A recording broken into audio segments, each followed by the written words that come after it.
పరిగెట్టకపోతే నేను సినిమా తీయలేను, నేను అనుకున్న సినిమా అసలు తీయలేను. కాబట్టి వీళ్ళంతా కొంచెం టైం పట్టినా పర్లేదు బ్రదర్స్, ఎందుకంటే వాళ్ళ క్లోజ్లు ఇంపార్టెంట్. తర్వాత మధు గారు, ఈయన డైరెక్టర్ నేను అవ్వచ్చు, స్టోరీ రైటర్ నేను అవ్వచ్చు, కానీ నాతో సమానంగా డే అండ్ నైట్స్ ఈయన చాలా కష్టపడ్డారు. షూటింగ్లో కష్టపడ్డారు, మా ఆఫీస్లో రైటింగ్ అప్పుడు కష్టపడ్డారు, నైట్ మధుశాల సిట్టింగ్ వేసినప్పుడు కష్టపడ్డారు, అన్ని చోట్ల నాతో పాటు ఆ పెగ్గులో పోటీ పడ్డారు, రైటింగ్లో పోటీ పడ్డారు, అంత కష్టపడ్డారు. నాకెంత అంటే రేపు రిలీజ్ అయ్యి నాకెంత పేరు వస్తే సగం క్రెడిట్ మాత్రం మధు గారిదే, అది చెప్పాలి తప్పదు సార్.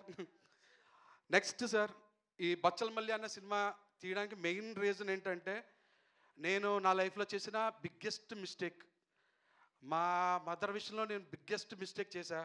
కరోనా టైంలో నేను వెళ్ళి ఉండాల్సింది, ఆ టైంకి నేను సోలో బ్రతికే తర్వాత ఇక్కడ ఉండిపోయి హైదరాబాద్లో ఉండి ఇంటికి వెళ్ళలేకపోయా. తర్వాత తెలిసి ఇంటికి వెళ్ళొచ్చు, ఛాన్స్ ఉంది, బట్ చిన్న ఏమవుద్దులే, ఎక్కడ పోతుంది, ఇంటి దగ్గర ఉంటుంది కదా అనుకున్నా. కానీ ఇక్కడి నుంచి కరోనా వచ్చింది, హాస్పిటల్లో ఉన్నారన్నప్పుడు నేను ఇంజెక్షన్స్ కూడా తీసుకుని వెళ్ళా. మార్నింగ్ ట్రైన్లో జర్నీ చేసా, అప్పుడు ట్రైన్ కూడా తక్కువ ఉండే. ఇంటికి వెళ్ళిన తర్వాత హాస్పిటల్లో ఉంది, ఆఖరి చూపు, చనిపోయింది, మాట్లాడడానికి కూడా తను లేదు. అప్పుడు అనిపించిందండి, టేకెన్ గ్రాంటెడ్గా తీసుకోకూడదు ఏ సిచ్యువేషన్ అయినా. అది మనకు నచ్చిన వాళ్ళు, మనం మంచి కోరుకునే వాళ్ళ విషయాల్లో అస్సలు టేకెన్ గ్రాంటెడ్గా తీసుకోకూడదు కదా, లైఫ్లో వెనక్కి వెళ్ళి సరిదిద్దుకోవాలని తప్పు చేయకూడదు కదా అని స్ట్రాంగ్ హిట్ అయిన తర్వాత ఓ రోజు అనిపించిందండి, ఈ పాయింట్ మీద కథ చెప్పాలి, అది మూర్ఖత్వంతో వెనక్కి వెళ్ళి సరిదిద్దుకోవాలని తప్పులు చేయకూడదు లైఫ్లో అనే ఒక పాయింట్ చెప్పాలి. ఎందుకంటే ఇది నేను ఒక్కడనే చేశాను తప్పని కాదు, చాలామంది అంటే ఇక్కడ ఉన్నోళ్ళు లేకపోతే చూసేవాళ్ళు ప్రతి ఒక్కళ్ళు ఒక్కొక్క మూమెంట్లో తప్పు చేస్తుంటారు చూడండి.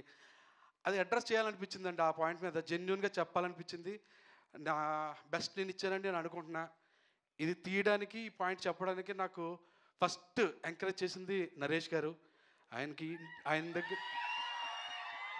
100% అండి. నరేష్ గారు లేకపోతే బచ్చలమల్లి అన్న క్యారెక్టర్ నేను ఇలా తీయలేకపోయినేమోనండి, ఈ విధంగా తీయలేను. ఓకే, ఇంకొకరు ఎవరన్నా ఉంటుంటే వేరేలా తీసేవాడినేమో తప్ప ఇంత జెన్యున్గా, ఇంత ఆనెస్ట్గా, ఇంత సిన్సియర్గా, ఇంత రాగా, ఇంత రూటెడ్గా నేను అనుకున్న సినిమా అయితే తీయలేకపోయేవాడినండి. ఇది వేరే హీరోని నేను తక్కువ చేయడం కాదు, నాకు ఆయన ఇచ్చిన కంఫర్ట్ని మీకు చెప్పడం కోసం అంతే. Sir thank you sir, thank you so much sir. నేను ఏం చెప్తే అది నమ్మారు సార్, నేను ఏం చెప్తే అది చేశారు సార్.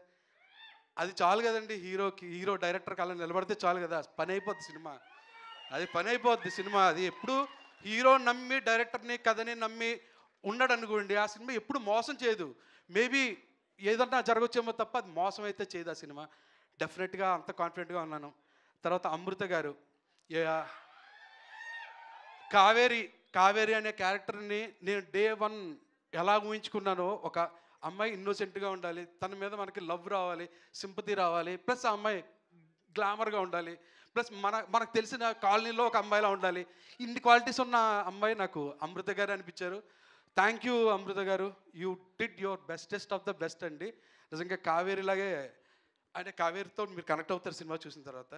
మిగతా టెక్నీషియన్స్ అందరినీ, హరితేజ గారు, రిచర్డ్ సార్, చోటాకి ప్రసాద్ అన్న ఎడిట్ రూమ్లో నాకు ఎంత హెల్ప్ చేస్తాడో, ఇప్పుడు కూడా కొంచెం బూస్ట్ ఇచ్చామన్న స్పీచ్లో కూడా నాకు చాలా హెల్ప్ చేస్తారండి చోటాకి అన్న. Brahma sir, thank you sir, thank you so much sir. And Rajesh గారి గురించి చెప్పాలంటే, ఆయన నా గురించి చెప్పలేదు కాబట్టి నేను ప్రీ రిలీజ్లోనే చెప్తా. ఇప్పుడు నేను చెప్పను, ప్రీ రిలీజ్ చెప్తానండి. Thank you so much for coming అండి. విశాల్ చంద్రశేఖర్ సార్, ఆఫ్టర్ సీతారామం విశాల్ గారు sir, one of the finest composers in India అండి. నాట్ ఓన్లీ ఆంధ్ర, తెలుగు, తమిళ అని కాదు, ఇండియాలో one of the finest music composers అండి.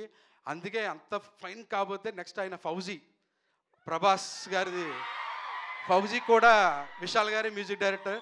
సో ఆయనతో వర్క్ చేయడం one of the greatest feeling అండి. థ్యాంక్ యూ విశాల్ సార్, మీరు ఇక్కడ లేరు కానీ నా హ్యాపీనెస్ మాత్రం మీకు అందాలని మనస్ఫూర్తిగా కోరుకుంటున్నానండి. Thank you. ఇంకా ఎవరిదైనా పేర్లు మర్చిపోయి ఉంటే క్షమించండి. ప్రసాద్,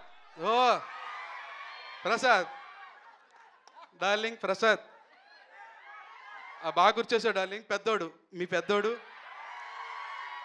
మా బచ్చలమల్లి తర్వాత కృష్ణ. నెక్స్ట్ జనరేషన్ యాక్టర్ అండి తను. డెఫినెట్గా చాలా మంచి కెరీర్ ఉన్న యాక్టర్. నువ్వు చాలా రోజులు వినబడతావు డార్లింగ్. నువ్వు వచ్చినప్పుడు ఇలాంటి సౌండ్లు కూడా వినబడుతుంటాయి. ఆ హ్యాపీ విషయం. థ్యాంక్ యూ సో మచ్ అండి. Thank you all. అండ్ మీకు చాలా థ్యాంక్స్ అండి ఇంతలా వచ్చి సపోర్ట్ చేసి రియాక్ట్ అయినందుకు. ఇప్పుడు రియాక్షన్ లేకుండా పోయాయి. ఎందుకంటే ఒకప్పుడు ఇలా చూసేవాళ్ళు, ఇప్పుడు మొత్తం అంతా ఇలా అయిపోయింది ప్రపంచం, ఫోన్లో చూడడం. కాబట్టి కనీసం మీ ఆ రియాక్షన్ ఇచ్చారు చూడండి, దానికి చాలా థ్యాంక్స్ అండి. Thank you so much darling.